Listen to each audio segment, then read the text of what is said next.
ये रहे उनके आंसर्स। एक बार मैच करा लीजिए।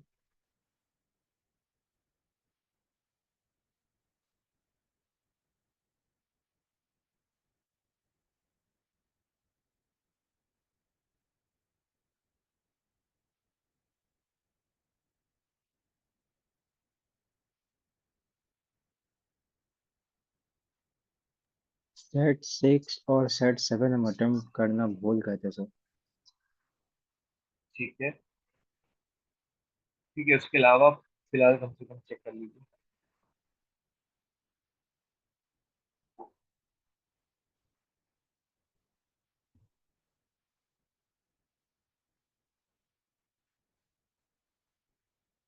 डाउट्स बता दीजिए। सर 28 नंबर में मेरा आंसर नहीं आ रहा था, एंड फिर 42 नंबर। 28 सेट वन का और सेट टू का 42, यही दोनों ना? Yes sir. इसके अलावा और कुछ? No sir. Okay. Set one question number 28।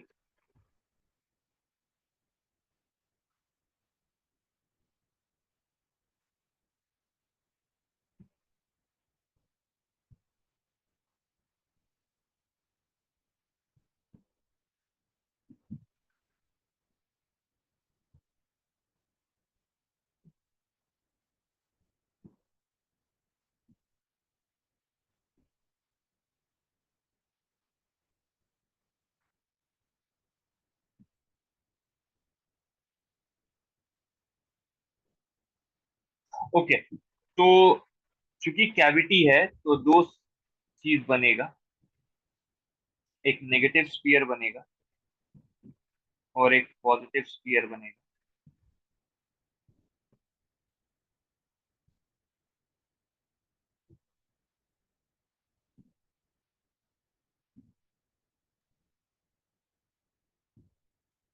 Rho density का। इसका रेडियस है आर और इसका रेडियस है r/2। तो अगर इसके चार्ज को -q मानेंगे तो इसका चार्ज 8q होगा। इस बात में कोई दिक्कत है क्या? No sir. नहीं सर। ठीक है। वाह।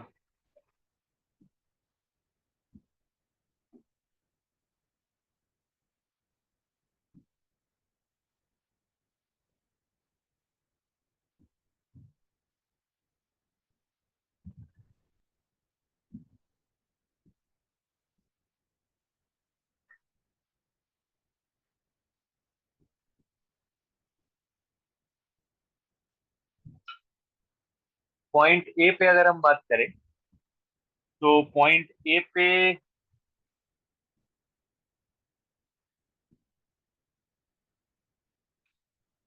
बड़े वाले चार्ज की वजह से किधर बनेगा फील्ड? बड़े वाले स्फीयर की वजह से पॉइंट ए पे फील्ड किधर?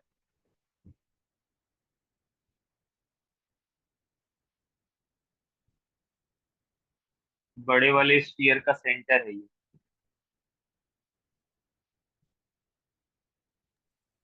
सर बड़ा वाला स्पीयर का सेंटर है तो फिर तो उधर फील्ड जीरो होगा ना। बिल्कुल। और छोटे वाले स्फीयर की वजह से जो फील्ड बनेगा, क्योंकि वो नेगेटिव है तो टुवर्ड्स सेंटर बनेगा। तो field at A due to C बनेगा ऊपर की तरफ। कोई दिक्कत? No sir. ठीक है। और field at A due to C ही उस पॉइंट का फाइनल फील्ड होगा। और मैं लिख सकता हूँ क्योंकि वो सरफेस का पॉइंट है तो उसका मैग्नीट्यूड होगा KQ रेडियस का square.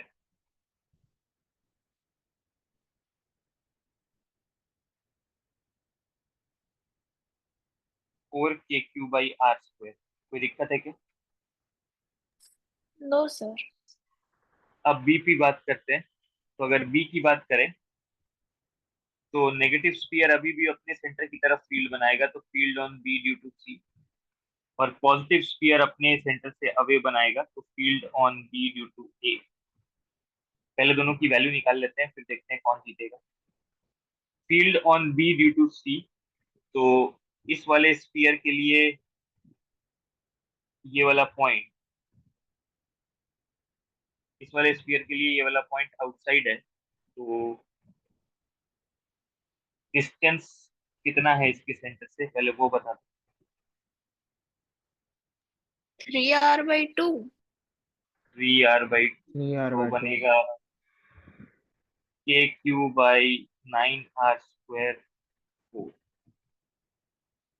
And field on B due to A, यानी बड़े वाले स्फीयर की वजह से, क्योंकि वो सरफेस का पॉइंट है, k³ / डिस्टेंस रेडियस का स्क्वायर, क्योंकि distance from centre is r।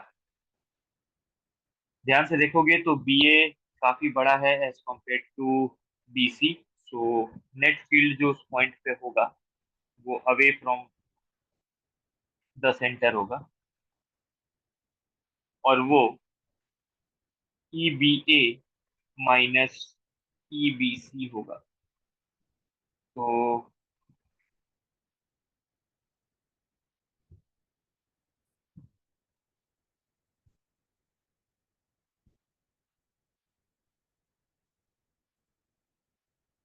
68, क्योंकि 9 से मल्टीप्लाई के 72, 68 k³ / 9r², ये फील्ड एट बी होगा। ठीक बोल रहा हूँ? हाँ सर। Yes sir. इसका मतलब है field at A divided by field at B का मैग्नीट्यूड जो होगा,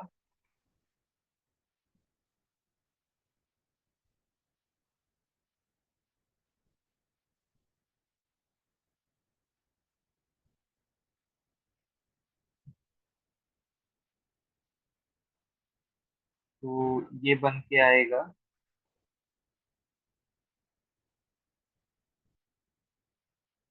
कहीं कैलकुलेशन में गड़बड़ तो नहीं की है ना? एक बार पूरा कैलकुलेशन चेक करिए।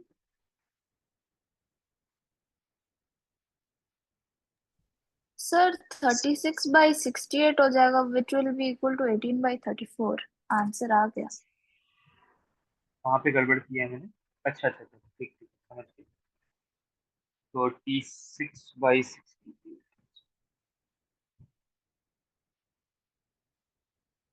which will be 18/34, which is option B, right? Yes sir. ठीक है।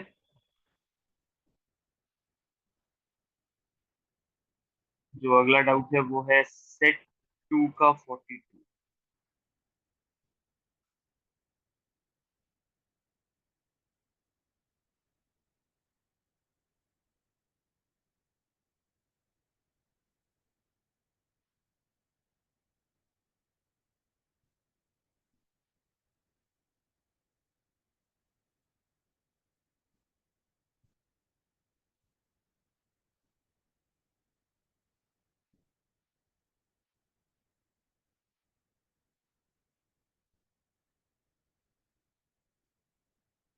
An insulating solid sphere of radius r has a uniform positive charge density. As a result of this uniform charge distribution, there is a finite value of electric potential at the center of the sphere.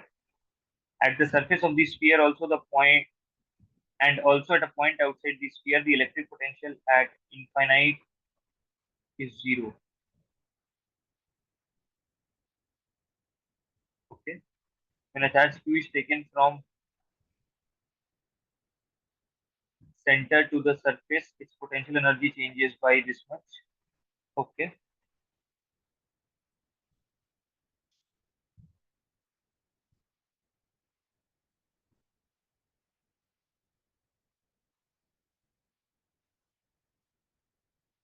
Potential at center, याद है 3 k³ / 2r था। Potential at center due to a solid sphere, yes sir. उसको लिखेंगे 3/2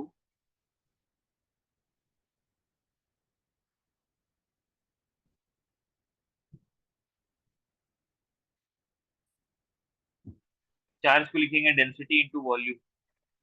ठीक है, तो ये शायद बन के आएगा।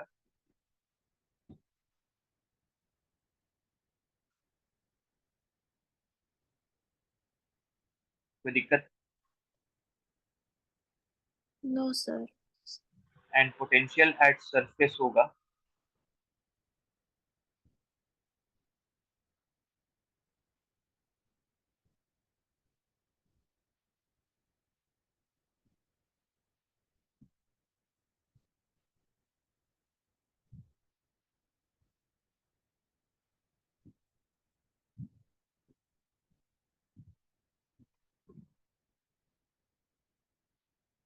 रो R square by 3 epsilon naught. ठीक है,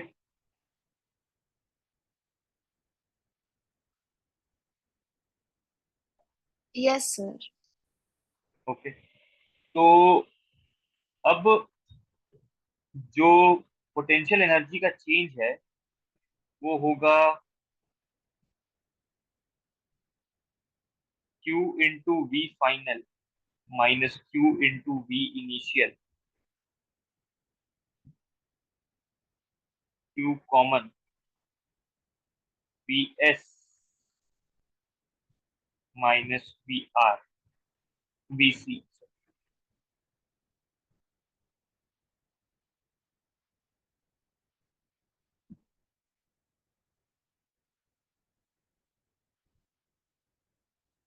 पहला स्टेटमेंट सही है कि गलत?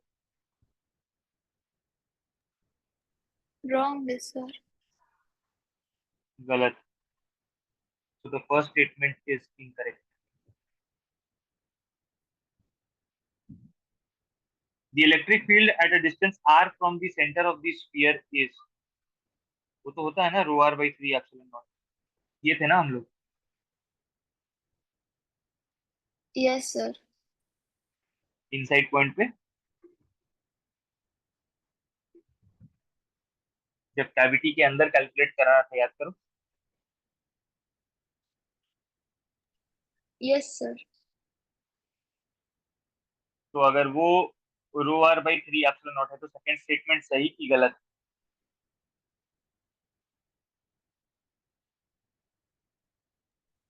सही है सर।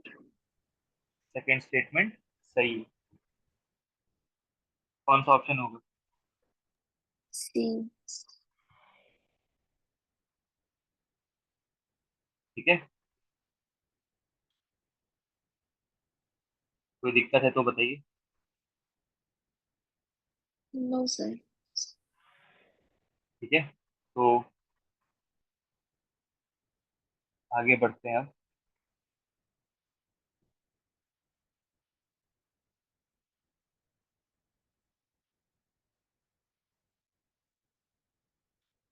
ओके,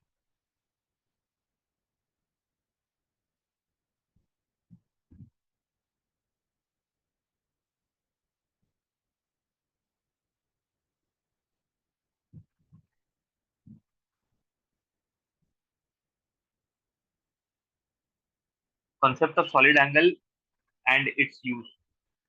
तो बेसिकली हम सॉलिड एंगल के डेरिवेशंस और ये सब पे ज्यादा ध्यान नहीं देंगे, बट हाँ हम उसके यूज पे ज्यादा ध्यान देंगे कि हम उसको कैसे यूज कर सकते हैं।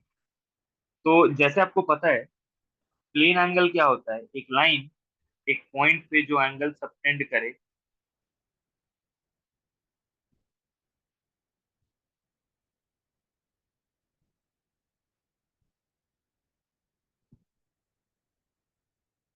This angle is nothing but the plane angle.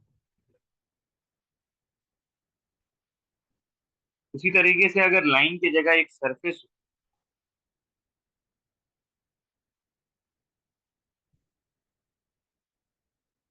और वो किसी पॉइंट पे अगर हम एंगल सबटेंडेड निकाले, तो हम क्या कर सकते हैं? उसके सारे सरकमफेरेंस के पॉइंट्स को जोड़ सकते हैं।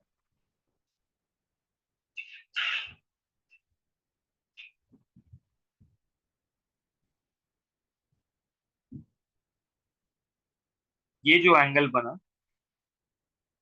This is solid angle.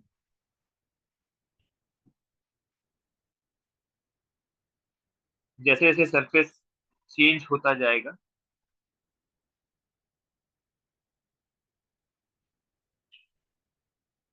हमारा सॉलिड एंगल भी उस पॉइंट पी पे सबटेंडेड जो है वो चेंज होता जाएगा। तो ज्यादा हमें इसके डेरिवेशंस पार्ट पे नहीं जाना है, मैं आपको काम की चीजें बस बताता हूँ। Total solid angle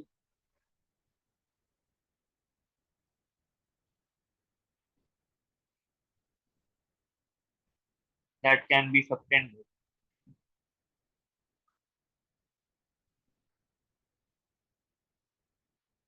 is 4 pi stereo, is 4 pi stereo। ठीक है, यूनिट है, this is unit of solid angle.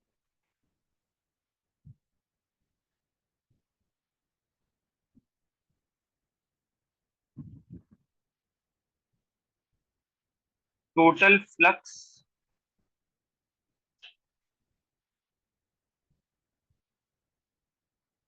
Associated with Q charge कितना होता है? Total flux associated silent with not. Q by epsilon not. अच्छा, वो जो फ्लक्स वो क्रिएट करेगा,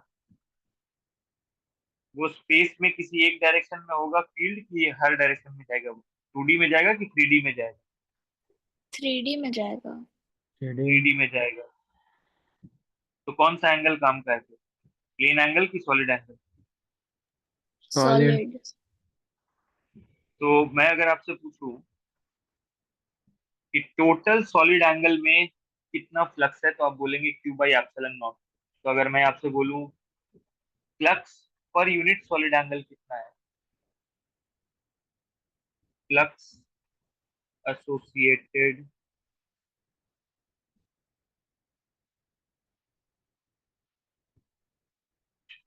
पर यूनिट सॉलिड एंगल,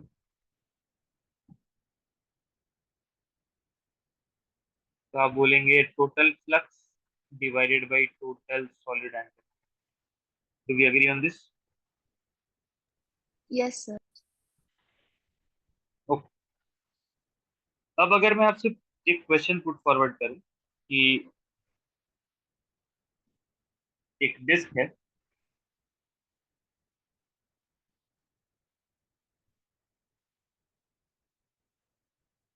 और उसके ऊपर सेंटर पे, उसके सेंटर के जस्ट ऊपर एक चार्ज रखा हुआ है Q, और डिस्क के थ्रू कितना फ्लक्स एसोसिएट हो रहा है? तो क्या डिस्क उसके सारे फ्लक्स को ले पाएगा कि कुछ फ्लक्स उससे पास नहीं करेंगे? कुछ फ्लक्स कुछ पास पास नहीं नहीं करेगा। करेगा। कुछ फ्लक्स पास नहीं करेगा, लेकिन क्या हम बोल सकते हैं वो चार्ज डिस्क पे एक सॉलिड एंगल क्रिएट किया है? दिख रहा है आपको? यस हाँ सर। सर। अगर हम वो सॉलिड एंगल खोज लें तो फिर थोड़ा काम बन सकता है। तो वो जो सॉलिड एंगल क्रिएट होता है disc,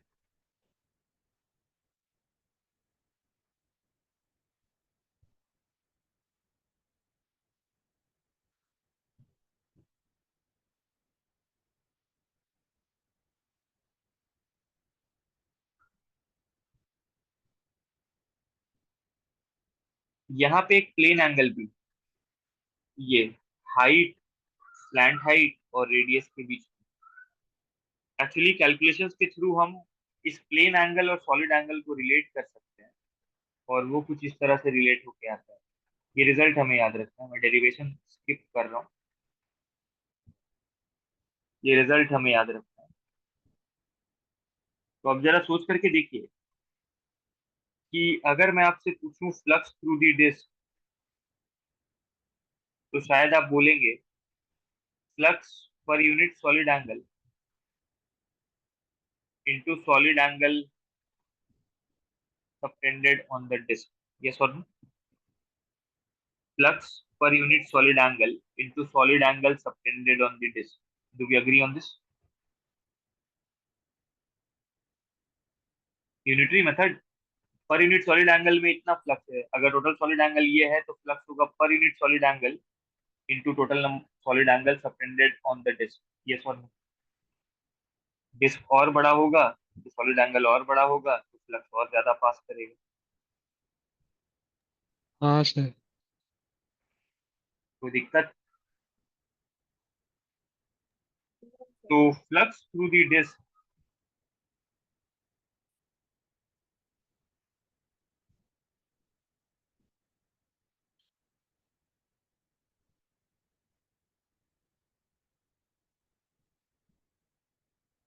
and this is known as semi vertical angle, this is a planar angle. आपको ना बस ये फॉर्मेट याद रखना है, क्वेश्चन इसी फॉर्मेट पे पूछेगा मोस्टली। एक एग्जांपल के थ्रू समझने की कोशिश करते हैं।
Looking for the answer of this.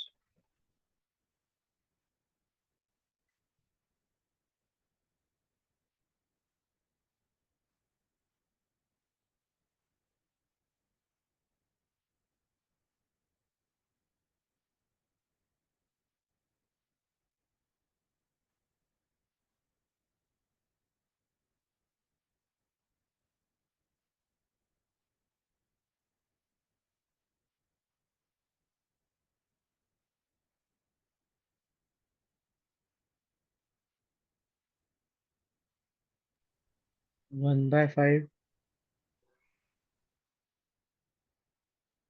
Okay, try करते हैं। मुझे ये एंगल थीटा तो चाहिए होगा, क्या आप मुझे कॉस थीटा बता सकते हैं? 4/5। 4/5। 4/5। तो flux through the disc,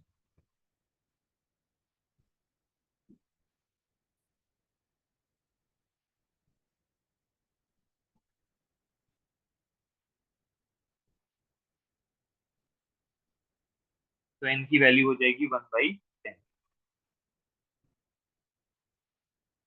clear है? Yes sir. ठीक है, एक और वेरिएशन देखते हैं इसको।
इसको एक बार ट्राई करिए।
इसे एक बार चेक करेंगे आंसर।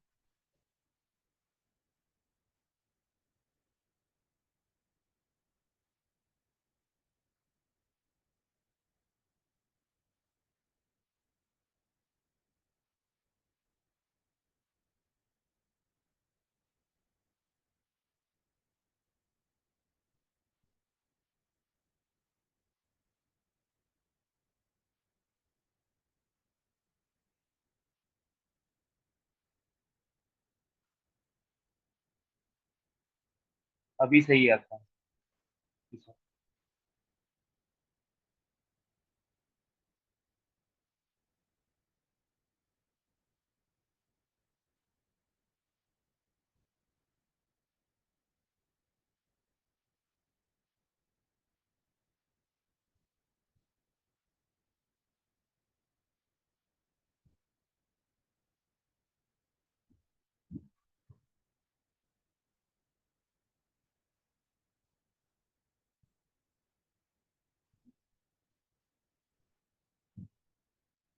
ये कहना सही है क्या?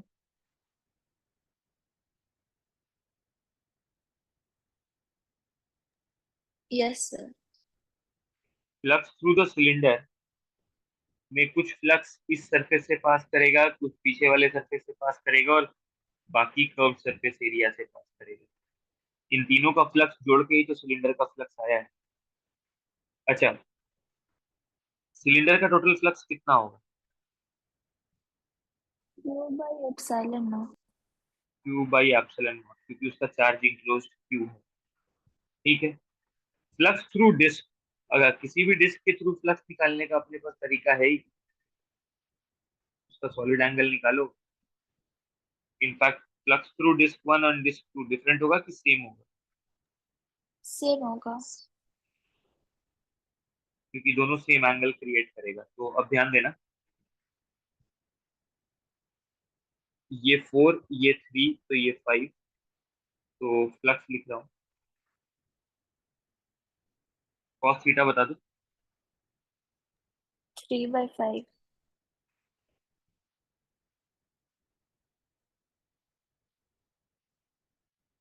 तो फ्लक्स थ्रू सिलेंडर, इन दोनों का सम करके एक ही साथ लिख देता हूँ, 2q/5 epsilon naught plus flux through curve surface area. तो flux through curve surface area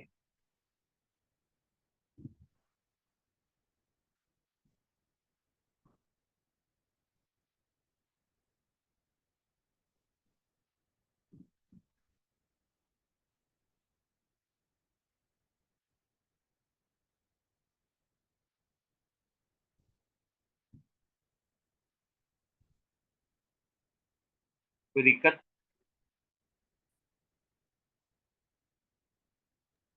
no ठीक सर। है, हर्ष क्लियर है? हाँ सर, एक बार कर रहे। ठीक है, एक और वेरिएशन देखिए।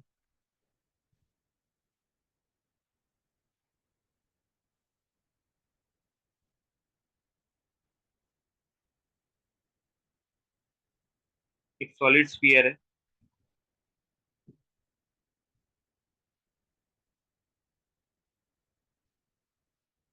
Radius are,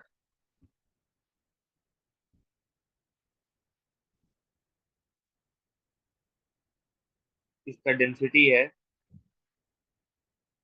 alpha not times are, इसका डेंसिटी है alpha not times are.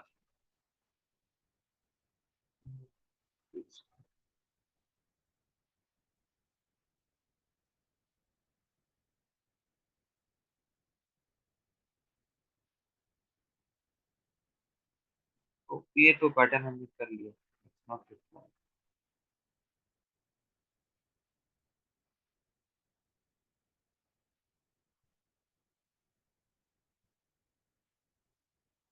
field due to infinitely long uniformly charged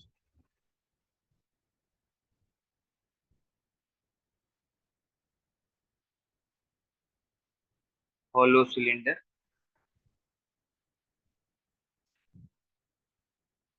hollow cylinder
and let's say इस पे चार्ज डेंसिटी है सिग्मा, और हमें इसके दो पॉइंट्स, दो केसेस डिस्कस करने हैं। इसका रेडियस है are.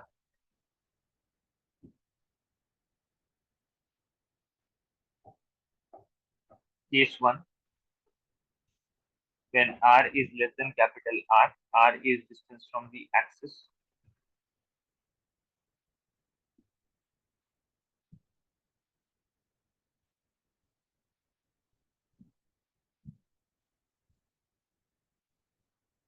Case 2 is r greater than r. एक बार ट्राई कर लीजिए, फिर डिस्कस करते हैं। Giving you 5 minutes to think upon this, 5 to 7 minutes, and then we discuss.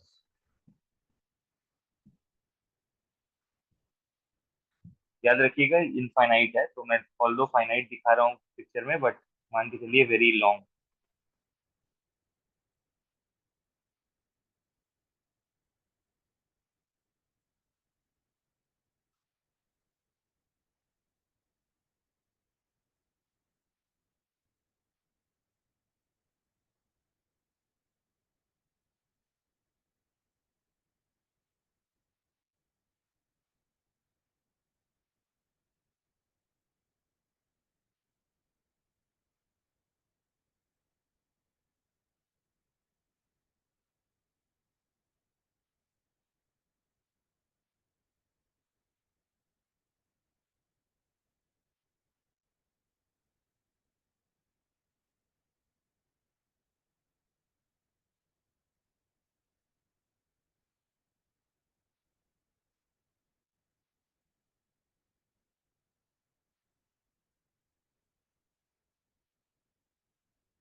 Okay,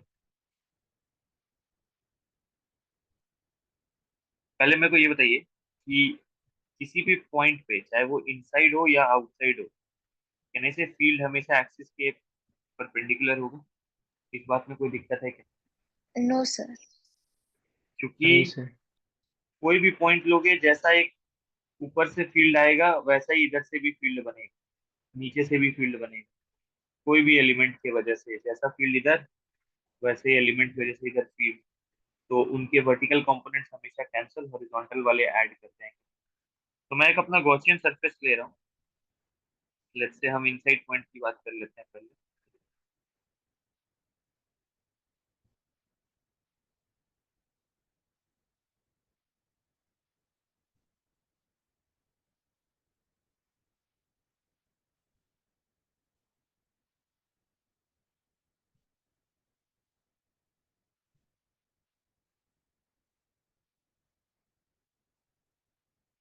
मैंने ये सिलिंड्रिकल गॉसियन सरफेस ले लिया। इस पे ई भी इधर, और इसका एरिया वेक्टर भी outward D S.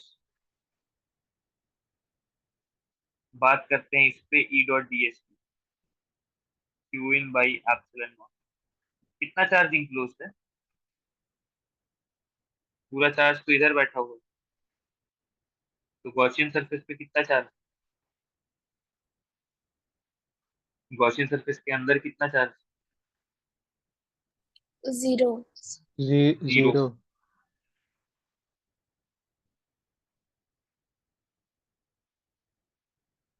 Q in जैसे ही zero, E dot D S zero. क्योंकि E dot D S zero है, तो सरफेस के हर पॉइंट पे E zero. True false? True. ध्यान से सोच के बताओ। अगर E dot D S over the entire surface zero होता है, इसका मतलब सरफेस के हर एक पॉइंट पे field necessarily zero. True false?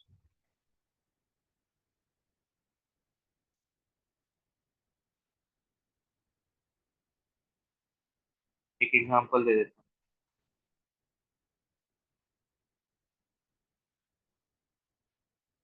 ये है अपना जीएस, यहाँ पे एक पॉइंट है। ई डॉट डी एस कितना on the Gaussian surface? Zero. पर फील्ड लाइंस तो इसने क्रिएट किया हुआ है ना। Yes sir.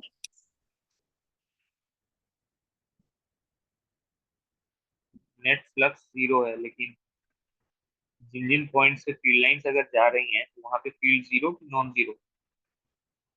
Non zero. Non zero. इसका मतलब यहाँ से ये कह देना कि सरफेस के हर पॉइंट पे फील्ड जीरो। सही कि गलत? गलत है। गलत है। तो अभी काम पूरा नहीं हुआ है। ई और डीएस का डायरेक्शन हर जगह डिफरेंट कि सेम? किसी भी different. Point same. Same same. E, E और डीएस का डायरेक्शन सेम। तो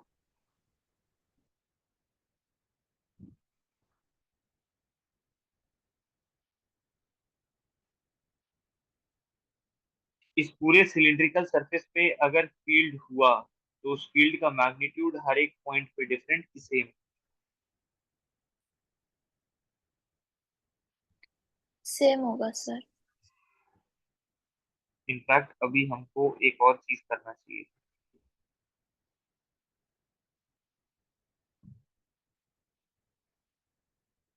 ये जो ई डॉट डी एस है, ये तीन सरफेस से मिलके बना है।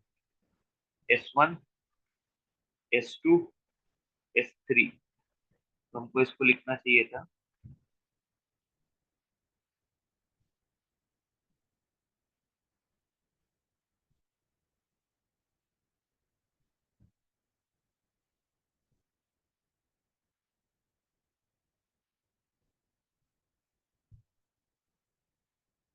एस थ्री और एस वन पे फ्लक्स ऑलरेडी जीरो।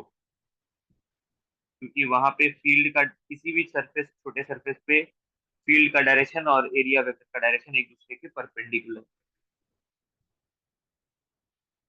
बचा एस टू।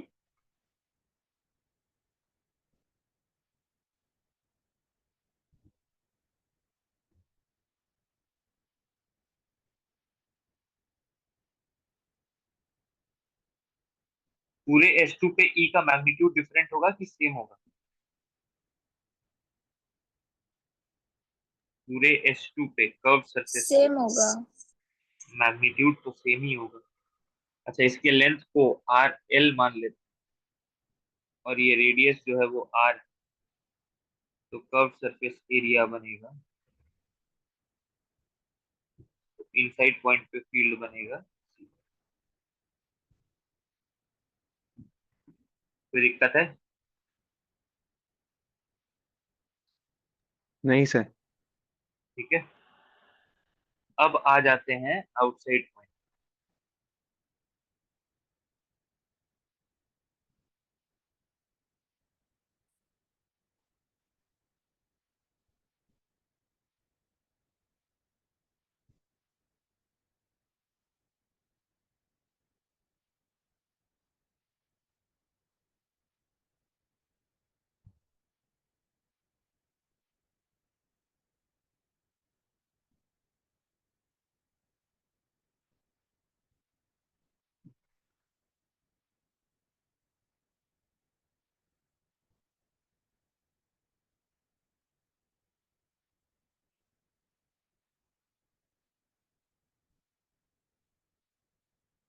ये पॉइंट है पी,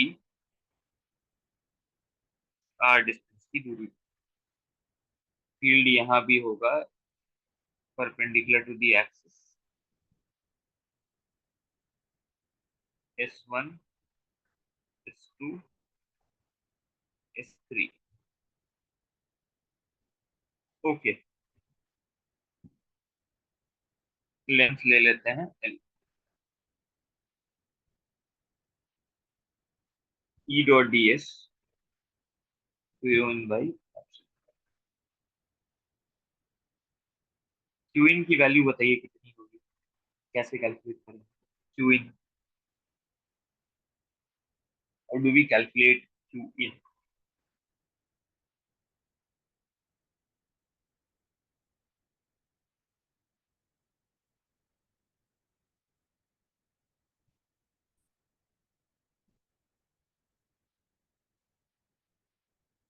चार्ज कहाँ पे स्प्रेड है?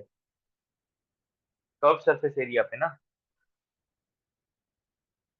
ये वाला पार्ट पे ना, यस सर।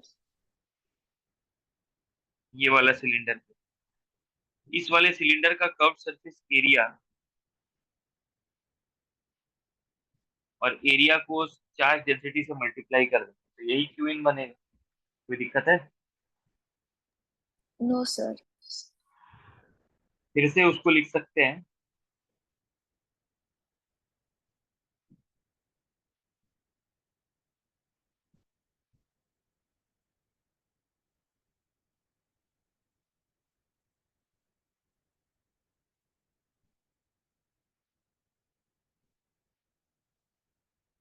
और S1 और S3 पे वो हो जाएगा 0। S2 पे हर जगह E और DS का डायरेक्शन डिफरेंट कि सेम? S2 पे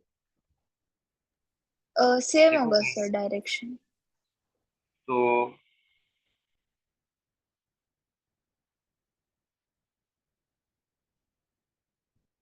अच्छा, पूरे S2 पे E का मैग्नीट्यूड डिफरेंट कि सेम? E का मैग्नीट्यूड सेम होगा सर। सेम।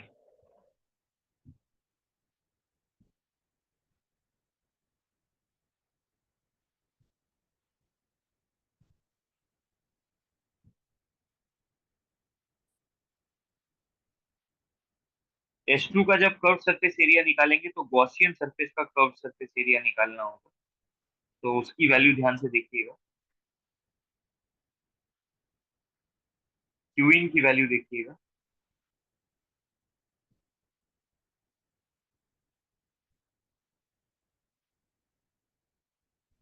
यहाँ से आपको E का वैल्यू मिलेगा,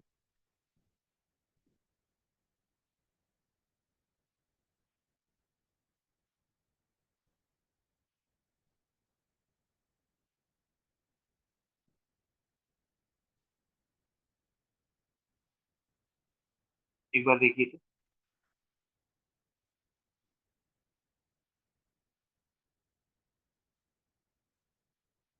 अग्री करते हैं क्या?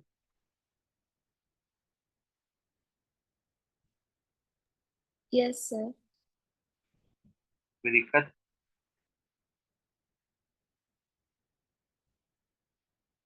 अच्छा, कई बार क्या होगा ना कि आपको सिलेंडर का चार्ज पर यूनिट एरिया देने के बजाय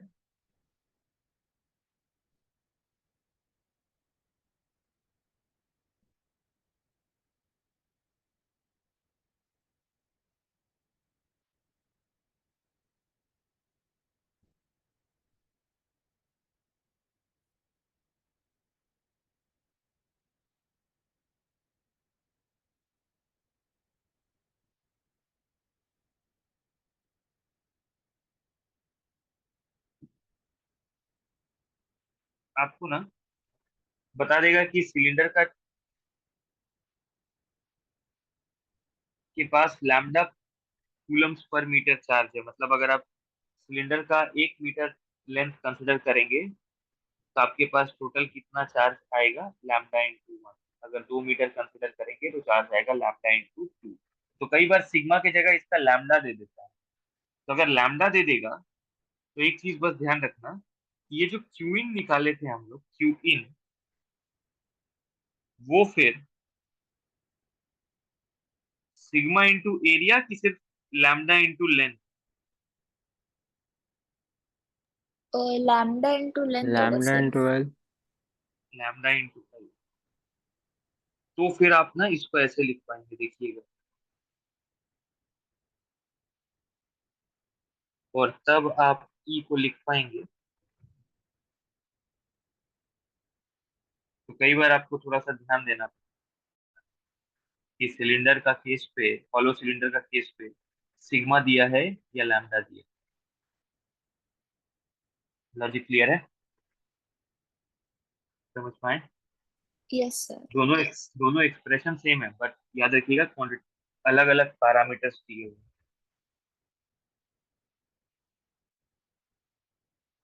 इसी को यूज करते हैं field due to uniformly charge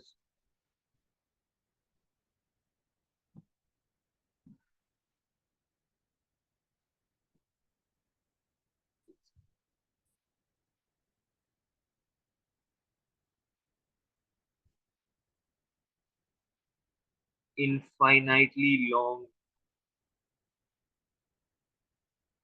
solid cylinder.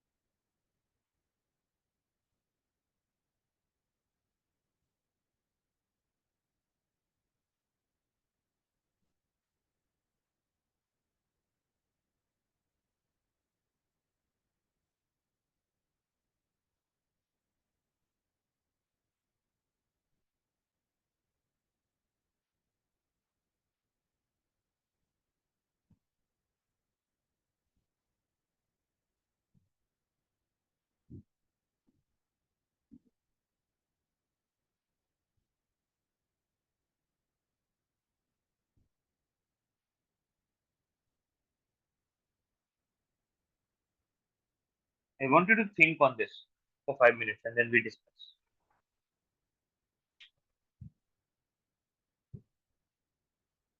Charge density is what rho है, so this is rho coulombs per meter cube. Rho coulombs per meter cube.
Okay, so we take the Gaussian surface.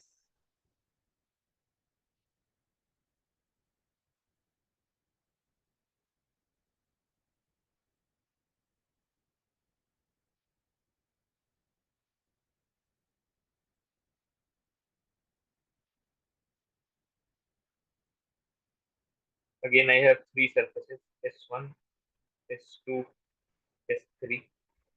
Fields are going to be like this.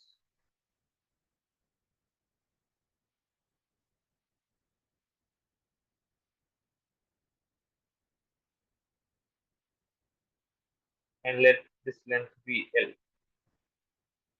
This radius is R.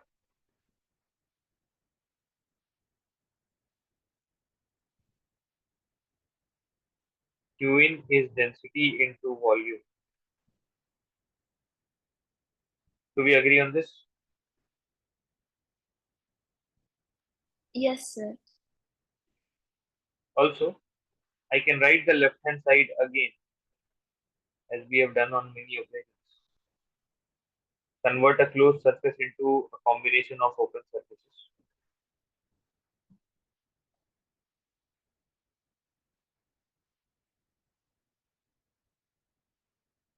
At S1 again, field this way, area vector above 90.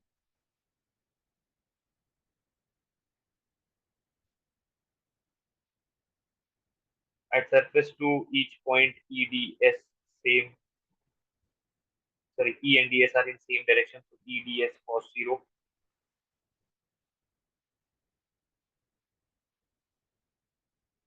On entire S2, E is constant, so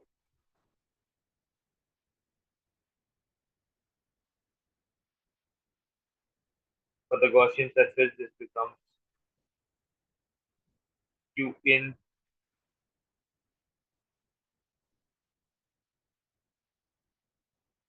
E, then becomes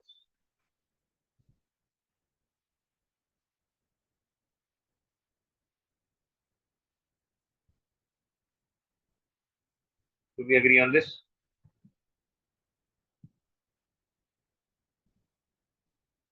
हाँ sir.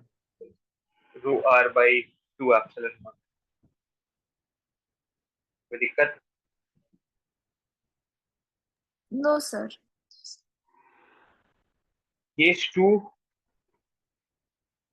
when R is greater than R, I'm just quickly writing the results. I want you to figure that out on your own. That would then become E into 2 pi R L, rho into pi R square into L. So E becomes rho R square by epsilon naught of course.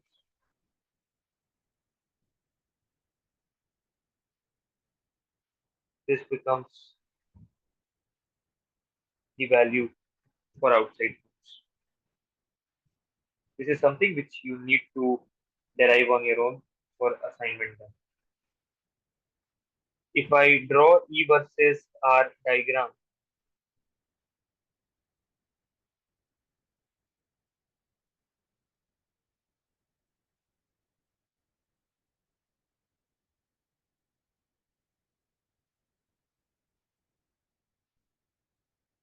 how will the graph look like?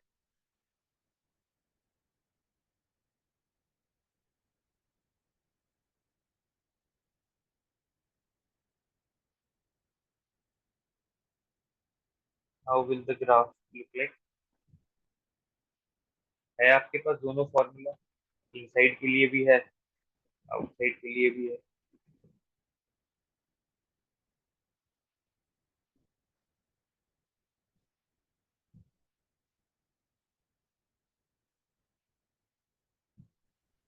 Sir increasing graph होगा. Inside point के लिए तो आपको दिख रहा है y equal to m x जैसा graph है, तो y equal to m x जैसा ग्राफ है, इसका मतलब है ऐसा है. Straight line.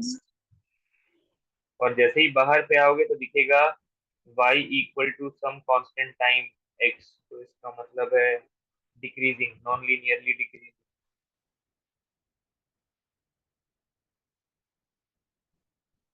This is the kind of graph you will get for solid cylinders. Are we clear on this? Yes, sir. So with this, then we have finished of the variations of Gauss law, right? आज यहीं तक रखेंगे.